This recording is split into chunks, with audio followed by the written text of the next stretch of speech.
স্বাধীনতার পর থেকে আমাদের গণতন্ত্র পারিবারিক তন্ত্রে পরিণত হয়েছে। এই পরিবারতন্ত্রের কারণে কোনো যোগ্য নেতৃত্ব রাষ্ট্র বা দল পরিচালনার জন্য নেতৃত্বে না এসে দেশের বাইরে গিয়ে প্রতিষ্ঠিত হচ্ছে।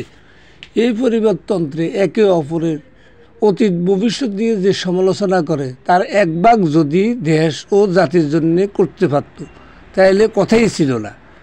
ফলে এর প্রভাব কর্মী সমর্থকদের মাঝেও প্রতিফলন ঘটে। তাই সাধারণ মানুষ গণতন্ত্র নিয়ে কি বলে শুনুন। প্রিয় বন্ধুরা, শুনতে শুনতে সাবস্ক্রাইব করে দিন। যারা উপরে লেভেলে বসে আছে সেইভাবে তারা ডিসিশন দিচ্ছে, সেইভাবে আমরা না পেরে মেনে নিতে হচ্ছে আমাদের। Democracy government of the people, by the people, for the people. কে বলেছিলেন এই সংজ্ঞাটা? আমেরিকার 16তম প্রেসিডেন্ট আব্রাহাম লিঙ্কন, একজন মুচির ছেলে। সেই গণতন্ত্রের কি আছে? আপনি নিশ্চয়ই বলতে পারেন আমি কম বেশি শিক্ষিত। অবশ্যই কিছু শিক্ষিত। আমার হাতে কি রিক্সা? কেন? আমি ভালো কিছু করার কি আমার যোগ্যতা নাই, দক্ষতা নাই? আছে, কিন্তু আমার যাচাই বাছাই করার আমার প্ল্যাটফর্ম পাই না। রাজনৈতিক দলে নেতৃত্বের উত্তরাধিকার নির্ধারিত হয় পারিবারিক উত্তরাধিকারের মতো। আওয়ামী লীগের ক্ষেত্রে শেখ মুজিবুর রহমান, বিএনপির ক্ষেত্রে জিয়াউর রহমান পরিবার, জাতীয় পার্টির ক্ষেত্রেও এরশাদ পরিবার। কিন্তু এই দলগুলোর নেতৃত্ব কেন পরিবারের বাইরে চিন্তা করা যায় না? কেনই বা পরিবারতন্ত্র রাজনীতিতে মুখ্য হয়ে ওঠে? জেনে নেওয়া যাক অর্চতন রিলার প্রতিবেদনে। 1949 সালে গঠন হওয়া পূর্ব পাকিস্তান আওয়ামী মুসলিম লীগের প্রথম সভাপতি ছিলেন মাওলানা আব্দুল হামিদ খান ভাসানী। পূর্ব পাকিস্তানের ক্ষেত্রে নিখিল পাকিস্তান আওয়ামী মুসলিম লীগ সংগঠনের সভাপতি ছিলেন করাচিতে বসবাস করা হোসেন শহীদ সোহরাওয়ার্দী। 1948 সালে ছাত্রলীগ প্রতিষ্ঠা করা শেখ মুজিবুর রহমান কারাবন্দী অবস্থাতেই পূর্ব পাকিস্তান আওয়ামী মুসলিম লীগের যুগ্ম সাধারণ সম্পাদক হন। পরে আওয়ামী লীগের সাধারণ সম্পাদক থেকে সভাপতি হন 64 সালের দিকে। সে সময় বা 75 পরবর্তী রাজনীতিতেও পরিবার ফ্যাক্টর ঠিক সেভাবে মুখ্য হয়ে ওঠেনি। তবে নেতৃত্বের দ্বন্দ্ব মেটাতে 1981 সালে সভাপতি হয়ে আসেন শেখ হাসিনা। সে সময় থেকে এ পর্যন্ত সভাপতি পদে নেতৃত্ব তাকে, অর্থাৎ শেখ পরিবার ঘিরেই। 5ই অগাস্টের পতনের পরও আওয়ামী লীগের নেতৃত্ব শেখ হাসিনা নির্ভর। আওয়ামী লীগের পরিবারতন্ত্রটা শুরু হয়েছে শেখ হাসিনার অধিষ্ঠানের মধ্যে দিয়ে। আগে যে গণতান্ত্রিক ব্যবস্থাটা ছিল সেই গণতান্ত্রিক ব্যবস্থা নাই, কারণ উনি তো গণতান্ত্রিকভাবে আসেননি, তিনি এসছেন শেখ মুজিবের কন্যা হিসেবে। ঠিক একইভাবে দেখেন জিয়া রহমান মারা যাওয়ার পরে সাত্তার সাহেব এসেছিলেন। দলের অভ্যন্তরে নেতৃত্বের কোন্দলে সাত্তার সাহেবের বিরুদ্ধবাদী যারা ছিলেন তারা তার বিকল্প খুঁজছিলেন, এবং সেটা খুঁজতে খুঁজতে বেগম জিয়াকে ধরলেন তারা। পরিবারতন্ত্র এটা হচ্ছে, আমি বলবো, রাজনৈতিক দলগুলোর অভ্যন্তরে নেতৃত্বের দ্বন্দ্বের ফসল। 1978 সালে প্রতিষ্ঠিত বিএনপির ক্ষেত্রেও জিয়াউর রহমানকে হত্যার পর দলকে উজ্জীবিত করতে খালেদা জিয়া রাজনীতিতে আসেন। 84 সাল থেকে চেয়ারপারসন তিনি। তারেক রহমান 2009 সাল থেকে সিনিয়র ভাইস চেয়ারম্যান, 2018 সাল থেকে ভারপ্রাপ্ত চেয়ারম্যান। বড় রাজনৈতিক এই দলটির রাজনীতিও আবর্তিত হয়েছে জিয়া পরিবারকে ঘিরে। এজন্য মাঠের রাজনীতিতে উপস্থিত না থাকলেও নেতৃত্ব তাদেরকে ঘিরেই। যিনি দেশের বাইরে থেকে দল পরিচালনা করেছেন, নেতৃত্ব দিয়েছেন, তিনি কিন্তু প্রমাণ করেছেন যে তিনি খুবই সফলভাবে দেশের বাইরে থেকে দলকে নেতৃত্ব দিতে পারেন, এবং তার কারণেই কিন্তু দলের মধ্যে কোনো ভাঙন হয়নি, কোনো ফাটল হয়নি। অনেকভাবে টর্চার করা হয়েছে আমাদের নেতাকর্মীদেরকে, কেউ কিন্তু দল ছেড়ে যায়নি।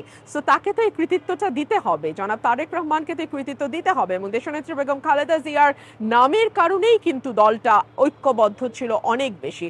সো এই ক্রেডিটগুলো তো ওনাদেরকে দিতে হবে। শীর্ষ 2 রাজনৈতিক দল ছাড়া জাতীয় পার্টির নেতৃত্ব হুসেন মোহাম্মদ এরশাদের পরিবার কেন্দ্রিক। শীর্ষ নেতৃত্ব ছাড়াও বাংলাদেশে ভোটের রাজনীতি বা স্থানীয় পর্যায়েও অনেক ক্ষেত্রেই দেখা যায় পরিবারের রাজনীতির প্রেক্ষাপট। এর সাথে রাজনৈতিক ও সামাজিক সংস্কৃতির একটা প্রভাব থাকে। ওই রকম ক্যারিজমেটিক ক্যারেক্টার যদি আরেকটা না আসে তাহলে এই বৃত্ত ভাঙা খুবই কঠিন। এবং আমাদের এখানে এক ধরনের সামন্ততান্ত্রিক সংস্কৃতি কাজ করে, যেখানে গুরুবাদ, পীরবাদ এগুলো খুব প্রবল। ব্যক্তিকেন্দ্রিক যে রাজনীতি এবং পরিবার কেন্দ্রিক যে গোষ্ঠীতন্ত্র, এটা ছোট দলগুলির মধ্যেও আছে, এবং আপনি দেখবেন বড় দলের স্থানীয় পর্যায়েও আছে, উপজেলা পর্যায়ে বলেন, ইউনিয়ন পর্যায়ে বলেন, সর্বত্রই কিন্তু কয়েকটা পরিবারের রাজত্ব।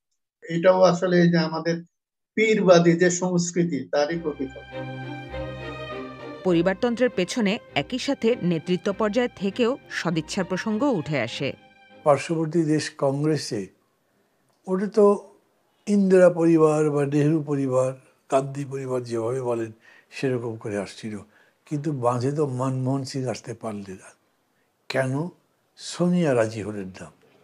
মানে মূল নেত্রী মনে করছেন না আমার থাকা উচিত হবে না, তখনই বিকল্প খোঁজার প্রশ্ন আসছে। এইখানে আমাদের বাধা মূল নেতা, বড় নেতারাই, তারা তাদের পরিবারতন্ত্রের বাইরে আসতে পারছেন না। এখন তারা পারলেই সম্ভব। বিএনপি ও আওয়ামী লীগ বড় দুই দলের শীর্ষ নেতৃত্ব এখন দেশের বাইরে থাকলেও বাস্তবতা হলো দলের সর্বোচ্চ প্রভাব তাদেরকে ঘিরেই। এ থেকে কি আদৌ বের হওয়া সম্ভব? নির্বাচনের মাধ্যমে যদি এগিয়ে যেতে পারে, বাংলাদেশের রাজনৈতিক কালচার, শিক্ষা দীক্ষা সবকিছু যদি অগ্রসর হয়, তাহলে একসময় দেখা যাবে এটার প্রভাব কমে আসছে। যে লিডার তিনি যদি গণতান্ত্রিক হন, তাহলে পরে তিনি গণতান্ত্রিক সংস্কৃতি, গণতান্ত্রিক পদ্ধতি প্রথা জনগণ বা তাদের কর্মী সাধারণের উপর আরোপ করবেন। এক। দ্বিতীয়ত, যদি বিপরীত অর্থে হয়, অর্থাৎ জনগণ যদি সচেতন হয়, জনগণ যদি সেরকম কার্যকর নেতৃত্ব তৃণমূল থেকে বিকশিত হতে দিতে পারে, তাহলে পরও এর একটি বিকল্প আমাদের দেশে তৈরি হতে পারে। পরিবারের রাজনীতির ক্ষেত্রে অবশ্য রাজনৈতিক পরিমণ্ডলের শিক্ষা এবং গ্রহণযোগ্যতা পাওয়া সহজ হিসেবেও ধরা হয়। বিশ্ব রাজনীতিতেও আমেরিকার কেনেডি, বুশ বা ক্লিন্টন পরিবার, কানাডার ট্রুডো পরিবার, পাকিস্তানের ভুট্টো পরিবার, এমন অনেক উদাহরণ রয়েছে। তবে পরিবার থেকে হলেও বড় পরিসরের রাজনৈতিক প্রভাব সৃষ্টি করতে পারাটা গুরুত্বপূর্ণ। আবার বাংলাদেশের রাজনৈতিক দলগুলোর সংস্কৃতিতে অভ্যন্তরীণ দ্বন্দ্বের কারণে পরিবারের বাইরে কারো উঠে আসার সুযোগও হয় না। এই মানসিকতার পরিবর্তন না হলে পরিবারের এই সংস্কৃতি থেকে বেরিয়ে আসাও সম্ভব হবে না। সর্বোপরি এই পরিবারতন্ত্র থেকে বের হয়ে যোগ্যতার ভিত্তিতে গণতন্ত্র যদি না হয়, তাহলে দেশ ও জাতির মধ্যে ঐক্য কিভাবে সম্ভব?